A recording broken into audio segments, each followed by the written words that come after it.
8-ാം വാർഡിൽ നല്ല പോസിറ്റീവ് എനർജിയാണ് നമുക്ക്. എല്ലാവരും നല്ല ഇതിലാണ്. പിന്നെ നമ്മുടെ 8-ാം വാർഡിൽ ഒരുപാട് വികസനങ്ങളും മറ്റുള്ള കാര്യങ്ങളും കൊണ്ടുവരാണ്ട് നമ്മൾ ജയിച്ചു കഴിഞ്ഞാൽ എന്തായാലും തീർച്ചയായും അവർക്കുള്ള ഇത് നമ്മൾ അവരോടൊപ്പം നിൽക്കുക, അവർക്കുള്ള അർഹതപ്പെട്ടതെല്ലാം വെച്ചു കൊടുക്കും. 37 വർഷമായിട്ട് ഈ പഞ്ചായത്ത് ഇടതുപക്ഷമാണ് ഭരിക്കുന്നത്. ഇവിടെ വികസന മുരടിപ്പാണ്. ഒരു തൻപ്രമാണിത്വം നിലനിൽക്കുന്ന രൂപത്തിലാണ് ഇവിടുത്തെ ഭരണസമിതിയുടെ പ്രസിഡൻറ്റിൻ്റെ ഉൾപ്പെടെയുള്ള പെരുമാറ്റം. എന്താണ് വികസനം മുരടിപ്പ് വരാൻ കാരണം? റോഡുകളുടെ ശോചനീയാവസ്ഥ. പിന്നെ ഇത് മാത്രമല്ല, ഇവിടെ അഴിമതി ഒരുപാട് നടക്കുന്നുണ്ട്. നിയമവിരുദ്ധമായി പ്രവർത്തിക്കുന്ന സ്ഥലങ്ങൾ, അതിൽ വികസനത്തിൻ്റെ പേരും പറഞ്ഞ് ബിൽഡിങ്ങുകൾ വെച്ച് കൊടുക്കുക. ഇപ്പോൾ ഉദാഹരണത്തിന് റെയിൽവേയുടെ സ്ഥലത്താണ് ഒരു ബിൽഡിങ് വെച്ചത്. ഈ ബിൽഡിങ് വെച്ച് കമ്മീഷൻ കൈപ്പറ്റുക എന്ന് മാത്രമുള്ളൂ ഈ ഭരണസമിതിയുടെ തീരുമാനം, ആഗ്രഹം. അപ്പോൾ അവർ ഇത് നടന്നാലും നടന്നില്ലെങ്കിലും അവർക്ക് വിരോധമില്ല. ഇത് കരാറ് കൊടുത്തു കഴിഞ്ഞാൽ അവർക്ക് അതിൻ്റെ കമ്മീഷൻ കൈപ്പറ്റുക. ഇത് നടക്കില്ല എന്ന് അവർക്ക് 100% അറിയാം. പക്ഷേ ഈ കരാറുകാരൻ്റെ നിന്ന് കിട്ടേണ്ടത് മേടിക്കുക എന്നുള്ളതാണ് ഞാൻ മനസ്സിലാക്കിയതാണ്. പിന്നെ അതുപോലെ തന്നെ ഇതുപോലെ ഈ നമുക്ക് ചെയ്യാൻ പാടില്ലാത്ത പല സ്ഥലങ്ങളിലും ഇതേപോലുള്ള കാര്യങ്ങൾ ആവർത്തിക്കുക. ഈ പാവപ്പെട്ടവർക്ക് വേണ്ടിയിട്ട് കുറച്ച് സ്ഥലം കൊടുത്തൊരു ടീം അതിലത്തെ മരം മുറിച്ച് വിറ്റു. ഈ മരം വീടും എല്ലാം പൊളിച്ച് വിറ്റിട്ട് അതിൻ്റെ കാശൊക്കെ കൈക്കലാക്കുക, അങ്ങനെയൊക്കെയാണ്. അപ്പോൾ ജനങ്ങൾ ചോദിക്കുന്നില്ലേ? ജനങ്ങൾ ചോദിക്കുന്നു. ഞങ്ങളതിനെതിരെ സമരം ചെയ്തു, അതിനെതിരെ സമരം ചെയ്തു, ജനശ്രദ്ധയിൽ പെടുത്തിയിട്ടുണ്ട്. എന്നാലും അവർക്കിതൊരു കൂസലുമില്ല. കാരണം ഇത് ഇപ്പോൾ ഇന്ന് നിലവിൽ UDF ഒരു സീറ്റ് പോലും ഇല്ലാത്ത പഞ്ചായത്താണത്. അപ്പോൾ അത് കാരണം അവർക്ക് ചോദ്യം ചെയ്യാൻ ആളില്ല എന്നുള്ളൊരു തോന്നൽ. അതിൻ്റെ ഭരണസമിതിക്കുള്ളിൽ ചോദ്യം ചെയ്യാൻ ഒരാളില്ലല്ലോ അവർക്ക്. ആ ഒരു ധൈര്യമാണ് ഈ വികസന മുരടിപ്പിനും അഴിമതിക്കും കൂടുതൽ പ്രോത്സാഹനം നൽകണമെന്നാണ് ഞാൻ മനസ്സിലാക്കിയത്. എത്ര കോടി അഴിമതി ഉണ്ടായിട്ടുണ്ട് ഇവിടെ ചെറുതുരുത്തി പഞ്ചായത്തിൽ കഴിഞ്ഞ? ഇത്ര കോടി എന്ന് പറയാൻ കഴിയില്ല. കാരണം എന്താ വെച്ച് കഴിഞ്ഞാൽ നമ്മൾ അറിഞ്ഞും അറിയാതെയും പലതും നടക്കുന്നത്. അറിഞ്ഞും അറിയാതെയും നടക്കുന്നത് ലക്ഷങ്ങളുടെ ഇടപാടുകളാണ് ഇപ്പോൾ ഇവിടെയൊക്കെ നടന്ന്. ഈ റെയിൽവേയുടെ സ്ഥലത്ത് കൊണ്ടുപോയിട്ട് മൃഗാശുപത്രി നിന്നിരുന്ന മുമ്പ് അത് അവർ തന്നെ ഒഴിപ്പിച്ചതാണ്. റെയിൽവേയുടെ എണ്ണുണ്ട്. ആ സ്ഥലത്തേക്കാണ് ബിൽഡിങ് വെച്ചിട്ട് അതിൻ്റെ കമ്മീഷൻ കൈപ്പറ്റുന്നത്. അതുപോലെ ഞാൻ നേരത്തെ പറഞ്ഞ മാതിരിക്ക് പാവപ്പെട്ടവർക്ക് വീട് വെച്ച് കൊടുക്കാൻ പറഞ്ഞു കൊടുത്ത സ്ഥലത്താണ് മരങ്ങളൊക്കെ മുറിച്ച് വെച്ച്. അപ്പോൾ അതിനെതിരെ ഞങ്ങൾ സമരമൊക്കെ ചെയ്തു. ഹോമിയോ ക്ലിനിക്ക് ഇവിടെ അടുത്ത പ്രദേശത്തുണ്ടായിരുന്നു. അതൊക്കെ ഇവിടെ നിന്ന് മാറ്റി പഞ്ചായത്തിലേക്ക് മാറ്റി. ഇവിടുത്തെ ജനങ്ങൾക്ക് എന്തെങ്കിലും സൗകര്യം കിട്ടുന്നത് ഇവിടെ നിന്ന് ഇല്ലാതാക്കുകയാണ്. അതിനുള്ളൊരു പ്രതിഷേധം അങ്ങനെ ഒന്നും ഉണ്ടായിട്ടില്ലേ ഇതിന്?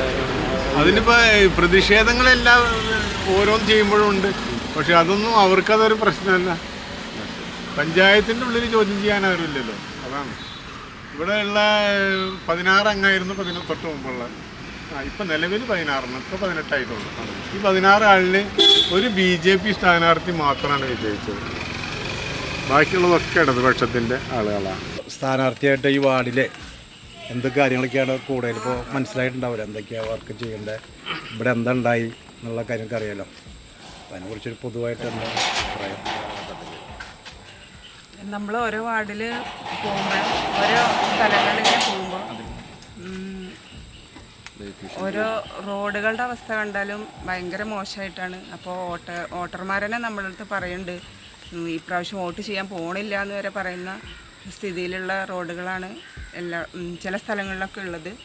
പിന്നെ ചിലരുടെ വീടൊക്കെ കണ്ടിട്ടുണ്ടെങ്കിൽ ഭയങ്കര പരിതാപകരമായൊരു സിറ്റുവേഷനിലാണുള്ളത്.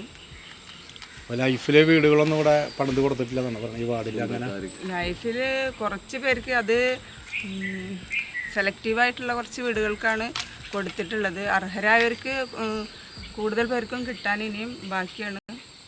ശരിക്ക് അർഹതയുള്ളവർക്ക് കിട്ടിയിട്ടില്ല, പാർട്ടിക്കാർക്കാണ് കൊടുത്തത്. അതെ അതെ. ഇപ്പോൾ ഇങ്ങനെ ഇലക്ഷൻ നമ്മൾ ഇറങ്ങുന്നില്ല. ഇപ്പോൾ ജനങ്ങളുടെ മൊത്തത്തിലുള്ള അഭിപ്രായം എങ്ങനെയാണ്? പഞ്ചായത്തിന്റെ ഭരണത്തില് പൊതുവെ എല്ലാവർക്കും ഒരു എതിരഭിപ്രായമാണ് ഉള്ളത്. അവരുടെ ചില സ്ഥലത്ത് പോകുമ്പോൾ ഭയങ്കര നെഗറ്റീവായിട്ടുള്ള ഫീഡ്ബാക്കാണ് കിട്ടുന്നത്. അതായത് ഇവിടെ പ്രതിപക്ഷം എന്ന് പറയാനായിട്ട് UDFൻ്റെ സ്ഥാനാർത്ഥികളോ, പ്രതിപക്ഷം UDFൻ്റെ സ്ട്രോങ് ആണോ? അതേമാതിരി നമ്മൾ ചെയ്യേണ്ട വേറൊരു കാര്യമുള്ളത്, ഇവിടെ എത്ര വർഷമായി, ഇപ്പോൾ 2ാമത്തെ ടീംസാണെന്നാണ് ഞാൻ അറിഞ്ഞിടത്തോളം മനസ്സിലാക്കുന്നത്. ഈ 10 വർഷത്തെ ഭരണത്തിൽ പഞ്ചായത്തിൻ്റെ ഭരണാവസ്ഥകളെ കുറിച്ച് നിങ്ങൾക്ക് എന്താ പ്രതിപാദിക്കാനുള്ളത്? ഇവിടെ 10 വർഷമായിട്ട് LDF തന്നെയാണ് ഭരിക്കുന്നത്. അതിൽ ഇപ്പോൾ എന്ത് ആനുകൂല്യമാണെങ്കിലും ഒരു വിവേചനപരമായ രീതിയിലാണ് മുന്നോട്ട് പോകുന്നത്.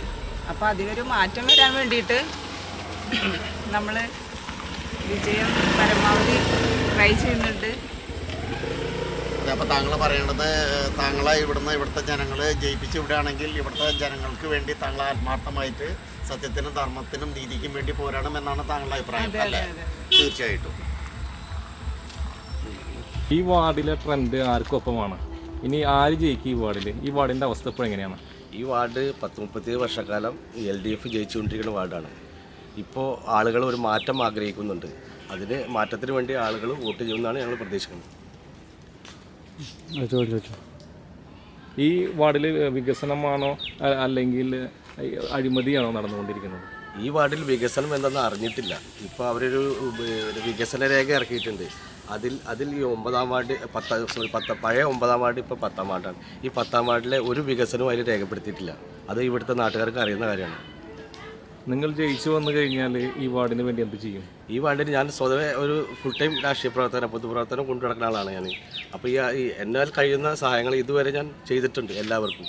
ഒരു മെമ്പർ അല്ലെങ്കിൽ പോലും ഞാൻ എല്ലാ ദിവസവും പഞ്ചായത്തിലും വില്ലേജിലും കയറി ഇറങ്ങുന്ന ആളാണ് പല കാര്യങ്ങൾക്ക്, നാട്ടുകാരുടെ കാര്യങ്ങൾക്ക് വേണ്ടി. അപ്പോൾ ഇനിയും അതുപോലെ ഒരുപാട് കാര്യങ്ങൾ ചെയ്യാനുണ്ട്. അത് ഞാൻ ചെയ്തു തീർക്കും.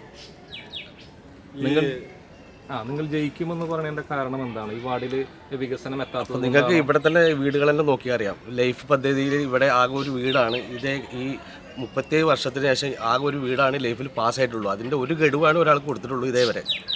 ഇതൊരു 22 വീട് ഒരു കോളനിയാണ്. ഈ വീടുകളൊക്കെ ഡബിൾ വീടാണ്. ഇതുവരെ സിംഗിൾ വീട് ആക്കാൻ വേണ്ടി ഒരുപാട് അപേക്ഷകൾ കൊടുത്താണ്. ഇതുവരെ അതിനൊരു നടപടി ഉണ്ടായിട്ടില്ല.